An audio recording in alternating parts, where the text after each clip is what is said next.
Salam alaikum, shalom aleichem, que la paix soit sur vous. Bienvenue, mesdames, dans ce 40e épisode du podcast Fini les dettes, votre rendez-vous hebdomadaire pour reprendre le contrôle de vos finances et bâtir la vie que vous méritez. Ici, nous parlons d'argent entre femmes, sans tabou ni langue de bois, pour atteindre la liberté financière, quelle que soit votre situation personnelle, familiale ou de santé. Pour celles qui ne me connaissent pas encore, je me présente, je suis Malika Deriche, écrivaine, rentière dans l'immobilier, éco-responsable, podcasteuse et passionnée par l'autonomie financière et personnelle, notamment celle des femmes. Aujourd'hui, nous continuons la série Handicap et indépendance financière avec un épisode crucial, se construire une indépendance financière quand on a un handicap, quand on est en situation de handicap. Beaucoup de femmes pensent qu'avoir un handicap ferme toutes les portes à l'autonomie, qu'on est condamné à dépendre des aides des autres ou de son conjoint.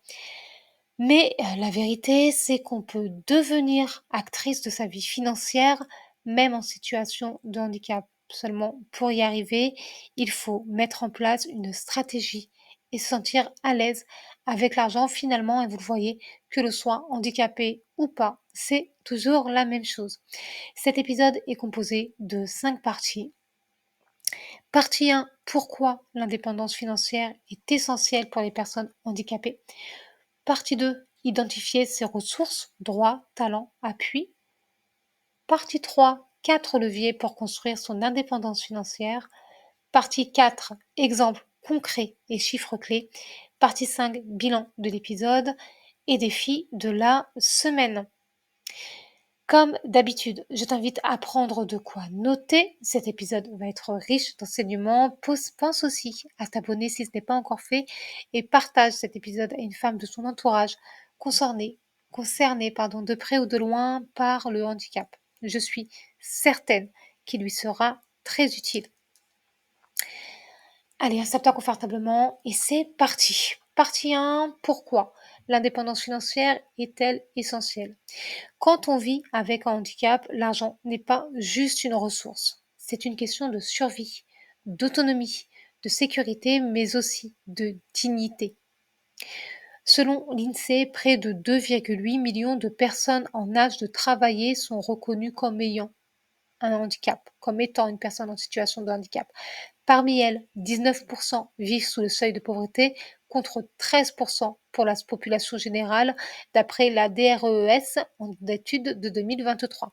En clair, quand on est handicapé, on a statistiquement plus de risques d'être pauvre, isolé ou en situation de précarité. La précarité, même ponctuelle, je vous le rappelle, peut mener à la dépression et ou à la dépendance à certaines substances, licites ou non. Reprendre le contrôle de ses finances lorsqu'on est en situation de handicap et qu'on a peu de moyens est primordial. C'est un véritable acte de puissance. Ça envoie un message clair à votre corps et à votre mental. Vous dites ouvertement, je suis capable de faire ça. Je peux très bien gérer mon argent. Et si autour de vous, vous avez des personnes qui vous infantilisent, vous rabaissent et ou doutent de vous, vous leur envoyez un message fort. En tant que personne en situation de handicap, j'ai vu la posture et les propos de mon entourage changer pendant que j'évoluais. J'ai vu tout ça. Par exemple, lorsque j'étais enfant, on me disait que j'allais devoir travailler 2 fois plus, toujours plus que les autres, pour des résultats parfois minimes. On me disait: «Ce sera difficile pour toi, tu vas devoir travailler plus, mais tu auras jamais les mêmes résultats». Adolescente ou jeune adulte, on remettait en cause mes capacités à trouver un emploi, où on me disait que je ne travaillerais peut-être jamais parce qu'aucun employeur ne voudrait embaucher une personne handicapée. Ce genre de propos, c'était mon quotidien au fil du temps. J'ai appris à garder pour moi mes projets et mes ambitions parce qu'ils étaient systématiquement démolis, pas juste remis en cause, démolis. Mes réussites ont parlé pour moi. Mes emplois, mes déménagements, ma façon de régler mes problèmes et de trouver des solutions, mes choix d'activité professionnelle, tout ça. Je pense que j'ai droit à une paix royale en partie parce que contre toute attente, j'ai réussi à devenir propriétaire sans la banque ni aucune forme de prêt. Contre toute attente, j'ai réussi là où d'autres galèrent, là où d'autres n'osent même pas mettre le pied. Mais le plus important pour moi, c'était de ne surtout pas demander d'aide ni de soutien à mes anciens détracteurs. Ça, c'était hors de question. Je le dis ouvertement, je suis revancharde. Et je vais vous dire, le désir de vengeance vous permet d'avancer. Utilisez-la. Vous avez le droit. Être revancharde, c'est aussi une façon de réussir, d'augmenter son niveau de vie. Et cela ne fait pas de vous une mauvaise personne. Bien au contraire, il existe des millions de façons de se venger. Mais la réussite est et reste la meilleure. Le silence aussi, mais pas un silence punitif, un silence parce que tu es occupé à travailler, à te libérer de tout ça. L'indépendance financière, ce n'est pas que pour les plus riches ni les plus valides d'entre nous. Non, non. On acquiert son indépendance financière en comprenant le fonctionnement de l'argent, en adoptant une excellente gestion financière et en ayant une stratégie. Et c'est ce que vous apprenez dans ce podcast Fini les dettes et le livre éponyme disponible en librairie physique et numérique. Passons maintenant à la partie 2 de cet épisode. Partie 2, identifier ses ressources. Lorsque je parle de ressources, il est question de tous les moyens dont vous disposez. Je dis bien tous les moyens dont vous disposez. Pour construire votre indépendance financière, vous devez commencer par identifier ce sur quoi vous pouvez vous appuyer. Vos droits, AAH, PCH, carte d'invalidité, aide de la CAF, aide départementale, etc. Donc vos droits pour commencer, vos compétences. Même si vous n'avez jamais travaillé, vous avez des savoir-faire. Forcément. Peut-être que vous savez écrire, coudre, organiser, écouter, créer. Vous devez connaître vos compétences. Votre entourage. Un réseau bienveillant, même restreint, peut faire une vraie différence. Un réseau, c'est pas forcément le directeur de la banque de tel endroit. Non, non, c'est des gens qui vous entourent finalement. Votre énergie disponible. Vous n'avez pas besoin d'un temps plein. Vous avez besoin de choisir un rythme compatible avec vous. L'indépendance financière ne veut pas dire gagner des millions. Elle signifie que vous pouvez vivre dignement, sans subir ni dépendre, et faire des choix en accord avec vos besoins, en accord avec vos valeurs. Et tout à fait entre nous. Si vous avez l'ambition de devenir millionnaire, milliardaire ou même plus, vous avez le droit et je vous souhaite de réussir. Quelles que soient vos ambitions financières actuelles, je veux que vous gardiez en tête deux choses. Petit 1, il est primordial de commencer maintenant, même avec une mini-action comme celle de lister toutes vos ressources. Pensez à écrire les chiffres, très importants, pour visualiser ce dont vous disposez réellement. Petit 2, vous avez le droit d'avoir de grandes ambitions, même si d'autres les considèrent démesurées. Vous voulez être millionnaire, milliardaire, plus, ok. Vous voulez vivre sur vos terres, dans votre maison autonome, ok. Toutes ces choses ont un point commun. Votre point de départ actuel. Passons maintenant à la partie 3. 4 leviers pour construire votre autonomie financière. Je vais vous les lister directement. C'est beaucoup plus simple. Levier numéro 1. Connaître et utiliser les aides. L'AAH, allocation adulte handicapé, peut aller jusqu'à 1033,32 € par mois au 1er avril 2025. Les aides au logement peuvent compléter cette somme. Tu peux cumuler l'AAH avec un temps partiel aménagé. Le cumul emploi-AAH est possible selon un barème précis, source de la CAF 2024. Petit 2, créer une activité à ton rythme. À ton rythme. Tu es en compétition avec toi-même, personne d'autre. Freelance, auto-entrepreneuriat, vente en ligne, prestation à distance, artisanat, etc. Exemple concret. Une femme atteinte de sclérose en plaques vend ses créations en crochet sur Etsy. Une autre propose des relectures de mémoire depuis son lit. Certaines animent des formations à distance ou vendent des e-books. En 2023, plus de 450 000 femmes étaient auto-entrepreneurs ou auto-entrepreneuses, peu importe, en France, dont une part croissante en situation de handicap, d'après les sites de l'INSEE et l'URSSAF. Petit 3, le Saint Graal. Épargner même petit. 10 € par mois, c'est 120 € par an. L'important, c'est la régularité, pas le montant. Et sincèrement, avec les épisodes de ce podcast et le livre Fini les dettes, tu vas certainement t'apercevoir que tu as plus d'argent que tu ne le crois. D'ailleurs, on a souvent plus d'argent disponible que ce qu'on croit. Lorsque j'étais mère célibataire et que j'ai démissionné pour me lancer dans la mode, je l'ai fait en épargnant autant d'argent que je pouvais. Ma première étape, je vous l'explique dans mon livre, je vous raconte dans mon livre «Fini les dettes», ça a été de rembourser plus de 12 000 € de dettes seule. C'était mon point de départ. Ce zéro dette, ce debt free, comme on dit en anglais, c'était mon point de départ. J'ai utilisé toutes les ressources financières dont je disposais pour lancer mon activité en vivant dignement avec mon enfant. Petit 4, s'informer et se former. Des formations gratuites existent. CPF, mon compte formation, financement possible même sans emploi. France Travail ou Cap Emploi, ou son nouveau nom, s'il a lui aussi changé de nom. Ils aiment bien changer les noms de toutes ces. Des associations spécialisées comme l'APF, l'ADAPT, etc. Chaque chose que tu vas mettre en place, chaque euro que tu vas dédier à ton projet est un pas de plus vers ta liberté financière. C'est comme ça que tu dois raisonner. Si tu écoutes régulièrement les épisodes de ce podcast, tu sais que je distingue autonomie et liberté. Selon moi, l'autonomie, c'est un peu comme les premiers pas. Tu n'as pas de dette, tu épargnes régulièrement et tu es en mesure de prendre tes propres décisions financières, d'agir vite si nécessaire pour maintenir ta sécurité financière. La liberté, la liberté financière, la liberté, c'est le niveau supérieur. Tu vis confortablement de tes propres ressources de revenus. Passons maintenant à la partie 4 de cet épisode. Partie 4, exemples concrets et chiffres clés. On va commencer par un chiffre important. 75% des personnes handicapées se disent prêtes à entreprendre si on leur donnait les moyens de le faire à leur rythme, d'après une étude de la GFIP qui date de 2022. Je ne sais pas ce que vous en pensez, mais personnellement, je trouve que c'est assez éloquent.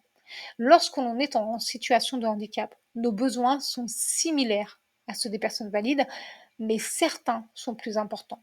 Quand on entreprend, c'est pour répondre à un besoin, donc aider les autres.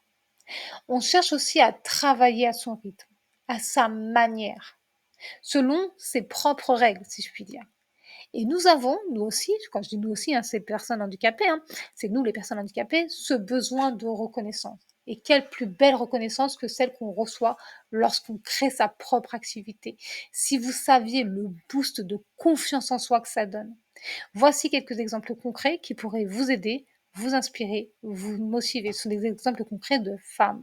Fatima est une naturopathe et entrepreneur. Après avoir vécu une expérience difficile avec le monde médical, elle a choisi de se reconvertir en naturopathe.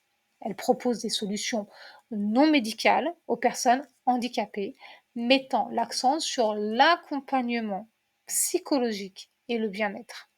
Son parcours est détaillé dans un article de handicap.fr.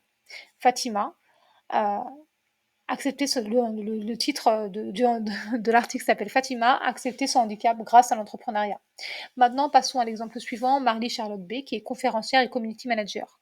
Marie-Charlotte est une jeune femme vivant avec un handicap invisible. Elle utilise Instagram pour sensibiliser sur l'inclusion et partager son quotidien.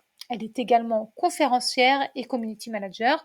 Vous pouvez la suivre sur son compte Instagram. Évidemment, je vous laisse le lien sous cet épisode.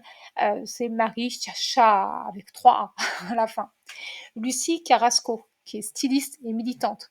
Lucie est une styliste atteinte de la maladie de Charcot-Marie-Tooth. Tous. Elle utilise sa notoriété pour sensibiliser au handicap et milite pour une société plus inclusive. Elle a été mise en lumière dans l'émission C'est à vous. Je vous laisse le lien de son Instagram sous cet épisode, évidemment. Mélanie Lemaître, enseignante en langue des signes français, LSF, et youtubeuse. Mélanie, sourde de naissance, est enseignante en langue des signes française, donc LSF, et anime 2 chaînes YouTube.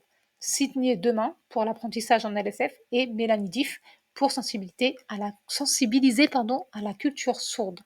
Vous trouverez pareil les liens sur faire ces chaînes YouTube juste en dessous de cet épisode. Un nouvel exemple, Caroline Fruchot, fondatrice de Hostobox. Caroline, paraplégique suite à un accident de ski, a créé Hostobox, une entreprise proposant des boîtes cadeaux made in France et à faible impact environnemental, on adore, pour les personnes hospitalisées. Son initiative a été reconnue par le public et récompensée lors d'un concours entrepreneurial. Vous trouverez le lien vers son Insta sous cet épisode. Elsa Makeup, youtubeuse qu'on ne présente plus évidemment.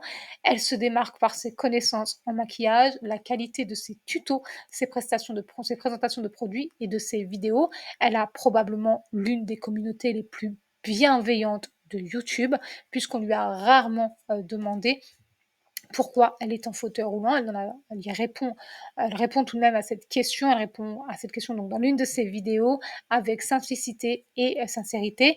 Ces vidéos parlent aussi de voyage, d'entrepreneuriat et de bien-être. Vous trouverez le lien vers sa chaîne YouTube si vous ne la connaissez pas sous cet épisode. Je vais vous demander qui ne connaît pas Elsa Makeup. Et puis il y a aussi Malika de Riche, moi, chez mon autopromo, écrivaine, podcasteuse et rentière d'un immobilier éco-responsable, née avec la maladie de Strumpfel-Lorrain. Malika se retrouve confrontée aux dettes très jeune. Elle est mère célibataire et doit rembourser seule plus de 12 000 euros de dettes. Elle explique dans son livre Fini les dettes, comment sortir définitivement de l'endettement et ne jamais y retomber.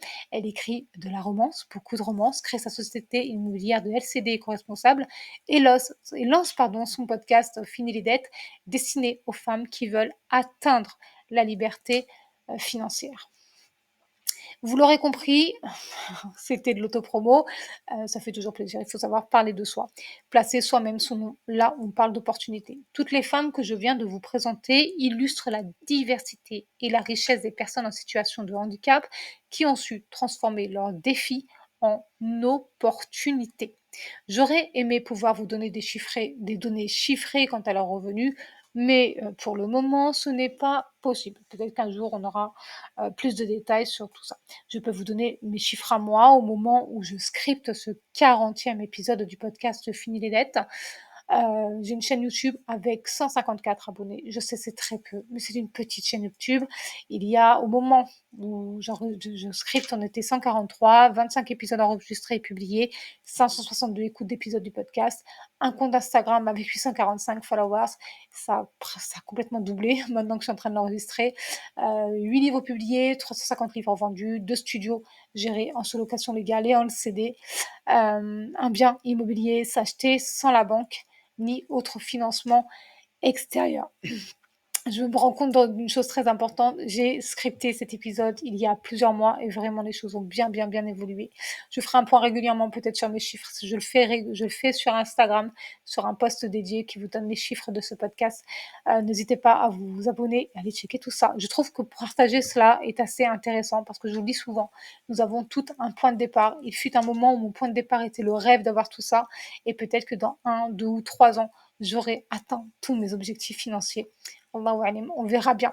L'idée ici, c'est aussi de vous faire comprendre qu'il est inutile de se comparer à qui que ce soit d'autre qu'à soi-même. Vous l'avez vu, je vous ai donné des exemples de femmes dont les domaines de compétences sont très diversifiés. Et je vous le répète, on est en compétence qu'avec soi, on est en compétition qu'avec soi-même.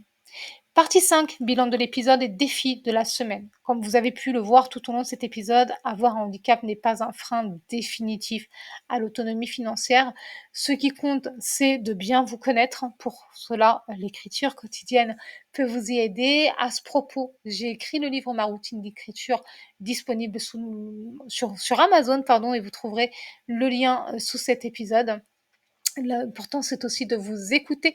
Vous pouvez vous faire confiance. Vous avez suffisamment d'expérience de vie euh, pour vous faire confiance, de construire une vie compatible avec votre corps, votre rythme et vos rêves. Même avec un petit revenu, vous pouvez reprendre du pouvoir, vous organiser, épargner, créer une activité adaptée. L'autonomie financière, finalement, c'est une forme de résistance douce mais puissante. Ouais, une résistance douce mais puissante. Voici ce qu'il faut retenir de ce 40e épisode du podcast Fini les dettes. Petit 1, l'indépendance financière est possible même avec un handicap. peu importe les obstacles physiques, psychiques ou sociaux, avec des stratégies adaptées, un état d'esprit solide et de l'information, chaque femme peut poser les bases de sa liberté financière. Petit 2, le handicap implique des coûts supplémentaires et injustes. C'est pourquoi il faut s'y préparer en gérant très bien son budget et en se constituant une épargne de précaution solide. Et souvent, il faut le dire honnêtement, hein, souvent cette épargne de précaution est plus élevée que celle d'une personne en bonne santé. Petit 3, l'accès à l'indépendance passe par l'instruction financière. Créer un budget clair, se former, demander à ce à quoi on a droits sociaux, aides, exonérations, etc. Épargner même de petites sommes, tout ça, ce sont des clés incontournables pour bâtir ta sécurité financière. Petit cadre, de nombreuses femmes en situation de handicap ont réussi à créer leur activité, ce qui prouve que l'on peut entreprendre, influencer, inspirer et gagner beaucoup d'argent même avec un handicap. Petit 5, briser l'isolement et bien s'entourer est indispensable. Le chemin vers l'isolement est plus fluide. Non, le chemin vers la lumière, je ne sais plus comment dire, est plus fluide quand on sort de l'isolement. Il faut oser parler d'argent, rejoindre des communautés bienveillantes et refuser de se laisser définir par des limites que la société veut imposer. On connaît nos propres limites, on n'a pas besoin que d'autres personnes le fassent pour nous. Passons maintenant au défi de la semaine. Je veux que tu prennes 1 heure cette semaine pour faire ce qui suit. Pendant cette heure, tu seras tranquille avec toi-même, tu listes tes revenus et tes aides actuelles. Tu identifies au moins 2 compétences que tu pourrais monétiser, écrire, cuisiner, organiser, etc. Cherche une formation gratuite ou une activité simple que tu peux commencer. Et partage tout ça en commentaire, c'est important. Ou en message privé, c'est important, ça fait grandir la communauté. Et puis, moi aussi, ça me signifie, ça m'indique que ce que mon propos te parle. Et je trouve que les interactions sont importantes. Rappelle-toi que tu n'es pas seul, c'est que ce podcast et la communauté Fini les dettes sont là pour t'accompagner. Et si tu sens que c'est le moment d'aller plus loin, d'aller plus vite aussi, je te recommande évidemment le livre Fini les dettes disponible dans toutes les librairies physiques et numériques. Si tu ne le trouves pas dans ta librairie physique, n'hésite pas à le commander. C'est très très important. Et puis ça indiquera au libraire ou à la libraire que ce livre on le veut. En toute honnêteté, je gagne plus d'argent lorsque vous achetez le livre Fini les dettes via le site BOD, mais il faut aussi faire vivre les petits commerces. Et puis j'adore les librairies, j'adore flâner dedans, j'adore de découvrir de nouveaux livres, et choisir lesquels vont rejoindre ma bibliothèque. Donc j'aurais tendance à t'inviter, à t'inciter à le commander dans ta librairie préférée, dans ta librairie habituelle. Et puis, c'est aussi comme ça que Fini les dettes se retrouvera un jour, Inch'Allah, naturellement, partout. Ce sera une norme que tout le monde verra. La rift sur fond doré avec écrit en haut Fini les dettes. Car plus il est commandé en librairie, plus les librairies auront tendance à prévoir du stock. C'est comme ça que ça fonctionne. Voilà, maintenant vous savez tout. Dans le prochain épisode, nous continuerons cette série handicap et indépendance financière avec un épisode très attendu, pas facile à faire d'ailleurs. Gérer l'administratif quand on a un handicap, aide, droit et organisation, un sujet essentiel pour alléger votre charge mentale et t'aider à faire valoir tes droits sans t'épuiser. Nous nous retrouvons donc mardi prochain, ici même à 14 heures. D'ici là, prends grand soin de toi et de tes finances et rappelle-toi, tu as le droit de rêver et de réussir même avec un handicap. Bye bye!